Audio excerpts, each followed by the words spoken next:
नमस्कार दोस्तों। यह उन दिनों की बात है जब एक सन्यासी सेब के बाग में अपना समय व्यतीत कर रहे थे। उस समय तक सन्यासी की प्रसिद्धि दूर दूर तक फैल चुकी थी। लोग अपनी चिंताओं और समस्याओं का समाधान खोजने के लिए दूर दूर से सन्यासी के पास आते थे। ऐसे ही एक दिन जब सन्यासी सेब के जंगलों में लोगों को उपदेश दे रहे थे, तो एक आदमी अपने 24-25 साल के बेटे के साथ सन्यासी की ओर आ रहा था। जब वे उपदेश स्थल के पास पहुंचे तो सन्यासी ने उनकी ओर देखा और इशारा किया। उसके पास बैठने के लिए जब उपदेश समाप्त हो गया, सभी लोग चले गए, तब सन्यासी ने उस व्यक्ति को अपने पास बुलाया और बैठने को कहा। चारों ओर हरियाली थी, मौसम सुहाना था, तरह तरह के पक्षियों की आवाजें गूंज रही थी। एक ऐसा नजारा था, उस व्यक्ति को अंदर से बहुत ही शांति महसूस हो रही थी। इसके बाद सन्यासी ने उस व्यक्ति से आने का कारण पूछा। इस पर वह व्यक्ति बोला, हे महात्मा, मैं अपने बेटे को आपसे मिलवाने के लिए 2 दिन की लंबी यात्रा करके आया हूँ। यह मेरा इकलौता बेटा है।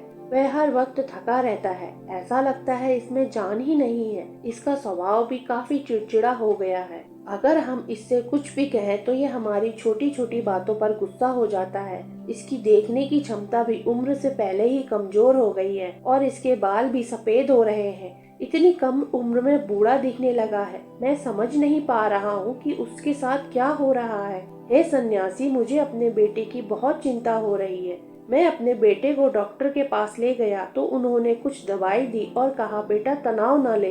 वह अपने दिमाग पर बहुत अधिक तनाव लेता है, इसलिए इसकी यह हालत है। लेकिन उन्हें बहुत समझाने के बाद भी मुझे तनाव का मतलब समझ नहीं आया।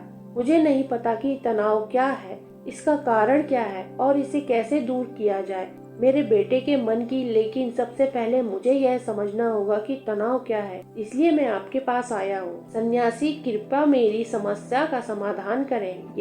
यह सुनकर सन्यासी ने उनके बेटे को बहुत ध्यान से देखा और बोला, मन के सब डर काल्पनिक है। उसके चेहरे को देखा, उसकी आंखों को देखा, फिर उसके हाथों की नाड़ी भी जांची। ये सब अनुष्ठान करने के बाद सन्यासी ने उस व्यक्ति से कहा कि तनाव कोई भी लेना चाहता नहीं है, लेकिन फिर भी यह तनाव व्यक्ति के दिमाग को दीमक की तरह जकड़ लेता है और व्यक्ति को पता भी नहीं चलता कि वह तनाव में है। लेकिन अगर व्यक्ति तनाव के कारण को अच्छे से समझ ले और तनाव के बारे में एक पैमाना बना ले जिससे उसे पता चल सके कि वह कितना तनावग्रस्त, तो वह इस समस्या का समाधान भी ढूंढ सकता है। सबसे पहले यह समझ ले कि तनाव क्या है। जब भी कोई व्यक्ति काम कर रहा हो लेकिन उसका मन कल्पनाओं में भटक रहा होता है, इसलिए उसके शरीर और दिमाग के बीच की दूरी बन जाती है। यह दूरी जितनी अधिक होती है, व्यक्ति उतने ही देर तक बेहोशी की स्थिति में रहता है और शरीर और मन के बीच इस तनाव को ही तनाव कहा जाता है। आखिर पसंदीदा खेल खेलने के बाद इंसान ऊर्जा और खुशी से क्यों भर जाता है, जबकि वह अपने शरीर को थका चुका होता है। लेकिन समझने वाली बात यह है कि खेलते समय दिमाग और शरीर पूरी तरह एक साथ खेल में केंद्रित होते हैं, जिससे शरीर और मन के बीच की दूरी नहीं रहती और तनाव नहीं आता, और मन में कोई तनाव हो तो दूर हो जाता है। लेकिन इसके विपरीत जब हम कुछ ऐसा काम करते हैं जो हमें पसंद नहीं है, तो हमारा शरीर वह काम तो कर रहा है, लेकिन हमारा मन कहीं दूर कल्पनाओं में भटक रहा है, जिससे शरीर और दिमाग के बीच की दूरी पैदा हो जाती है और तनाव पैदा हो जाता है। इसलिए ऐसा करना चाहिए, एक समय में केवल एक ही काम करना चाहिए और अपने शरीर और दिमाग की सारी शक्ति उसी एक काम में लगानी चाहिए, ताकि व्यक्ति के अंदर तनाव पैदा ना हो। सबसे प्रमुख कारणों में से पहला है अधिक महत्वाकांक्षी होना। महत्वाकांक्षी होना अच्छी बात है, लेकिन क्या आपने कभी गौर किया है कि उस आदमी का एक लक्ष्य कभी पूरा नहीं होता। उसका एक लक्ष्य पूरा नहीं होता कि वह दूसरे की ओर भागने लगता है। अगर दूसरा पूरा हो जाता है तो वह तीसरे को। इस प्रकार वह गोल गोल घूमता रहता है और अपने जीवन में अपने लक्ष्य को प्राप्त करने के लिए। इसलिए जो व्यक्ति अधिक महत्वाकांक्षी होता है, जो बड़े बड़े लक्ष्य को निर्धारित करता है, वह कभी वर्तमान में नहीं रह सकता। उसका दिमाग हमेशा भविष्य की योजना बनाने में व्यस्त रहता है। उसका शरीर वर्तमान में रहता है, लेकिन उसका दिमाग भविष्य में रहता है, जिससे इंसान के शरीर के बीच दूरियां पैदा हो जाती हैं और वह तनावपूर्ण जीवन जीने लगता है। सन्यासी के मुख से यह बात सुनकर लड़के ने सन्यासी से कहा कि इसका मतलब हमें लक्ष्य नहीं बनाना चाहिए, क्योंकि लक्ष्य निर्धारित करना भी महत्वाकांक्षा है।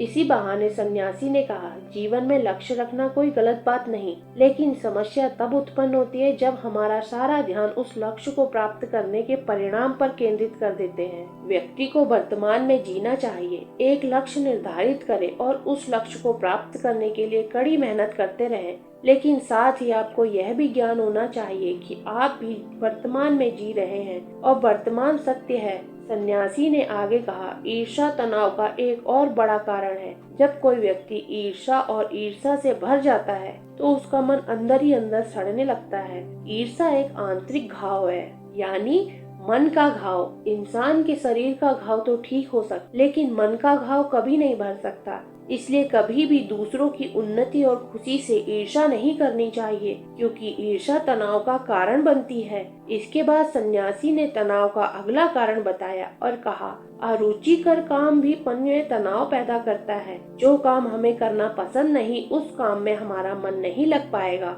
हमारा शरीर वही बैठ जाएगा। लेकिन हमारा मन कल्पनाओं की उड़ान भरता है, जिससे शरीर और मन के बीच दूरी पैदा हो जाती है और व्यक्ति तनावग्रस्त हो जाता है। ये 10 आदत बदल देंगी आपकी जिंदगी। इसलिए व्यक्ति को हमेशा अपने रुचि के अनुसार ही कार्य करना चाहिए। यदि व्यक्ति यह तय कर लिया कि उसे कौन सा काम करना है और वह उसी काम को अपने लक्ष्य को बना लेता है, तब वह काम उसके लिए काम नहीं बल्कि खेल बन जाता है। लेकिन दोस्तों, अपने जुनून को फॉलो करें। यह कहना कितना आसान है, अपना सच्चा जुनून ढूंढना कितना मुश्किल है। क्योंकि आजकल ज्यादातर युवा सेलिब्रिटी और सोशल मीडिया से प्रभावित हैं। वे किसी भी काम को अपना जुनून मानते हैं और फिर कुछ दिनों तक कोशिश करने के बाद उसे बीच में ही छोड़ देते हैं, क्योंकि यह उनका जुनून नहीं था। इस तरह वे अपना कीमती समय और ऊर्जा बर्बाद करते हैं। तनाव का चौथा कारण है दूसरों से अपेक्षा करना। सन्यासी ने उस व्यक्ति की ओर इशारा करते हुए कहा, एक पिता के रूप में तुम्हें अपने बेटे से बहुत सारी उम्मीदें होंगी कि आपका बेटा बहुत सफल इंसान बने, आपका नाम रोशन करे, जैसा जीवन चाहे वैसा जिए।